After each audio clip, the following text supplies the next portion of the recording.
नानी का घर। गर्मी की छुट्टियां शुरू होते ही रिया का दिल खुशियों से भर जाता था, क्योंकि इसका मतलब था नानी का घर। नानी का छोटा सा गांव, मिट्टी की खुशबू, आंगन में आम के पेड़ और रसोई से आती ताज़ा पराठों की महक, सब कुछ जैसे किसी जादू से कम नहीं था रिया के लिए। जैसे ही रिया पहुंची, नानी उसे गले लगा कर कहती, आ गई मेरी गुड़िया, कितनी दुबली हो गई हैं। और फिर शुरू होता प्यार का सिलसिला। कभी कहानियाँ, कभी लोरी, कभी हाथ से खाना खिलाती। रात को नानी के पास सोते हुए रिया हर रोज़ एक कहानी सुनती, कभी राजकुमार की, कभी परियों की हिम्मत की बातें। नानी उसे हमेशा मोटिवेट करती। रिया सोचती, खास ये दिन कभी ख़त्म न हो।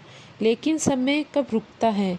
छुट्टियां ख़त्म हुई और रिया वापस आ गई। धीरे धीरे पढ़ाई, काम और ज़िंदगी की दौड़ में नानी का घर पीछे छूटता गया।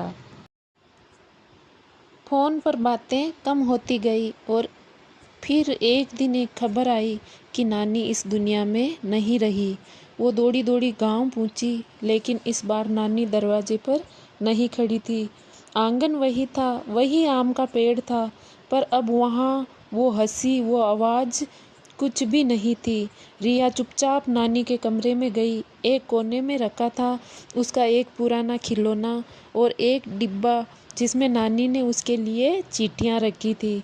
एक चिट्ठी में लिखा था, जब तू बड़ी हो जाएगी रिया, तो शायद मेरे पास आने के लिए तेरे पास समय नहीं होगा। तू जिंदगी की भाग दौड़ में व्यस्त रहेगी, लेकिन याद रखना बेटा, मेरा आशीर्वाद हमेशा तेरे साथ रहेगा और नानी का घर हमेशा तेरा ही रहेगा।